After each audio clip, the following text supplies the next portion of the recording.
எனக்கு ராம் படம் ஒவ்வொரு படம் பார்க்கும்போது எப்படி இருக்கும்னா, ஒரு புத்தகத்த ஆரம்பிச்சு, இந்த முன்னுரை, பதிப்புரைலாம் போட்டிருப்பாய்ங்கல்ல, அங்கருந்து ஆரம்பிச்சு, கடைசியா வந்து முடிய போகும்போது நமக்கு ஃபீல் ஆகும்.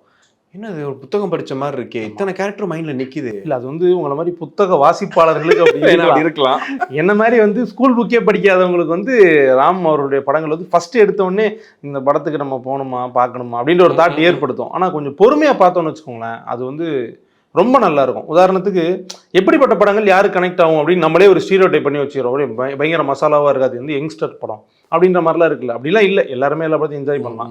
அதுக்கு ஒரு கிரேட் எக்ஸாம்பிள் தான் தங்க மீன்கள். அந்த படத்தோட டார்கெட் ஆடியன்ஸ் நம்ம யாரையுமே சொல்லவே முடியாது. அத பார்க்கும்போது வந்து இது ஏதோ ஒரு 45 ஃபேமிலியா? குழந்தைங்களா? குழந்தைங்களா? ஏன்னா இளைஞர்களா?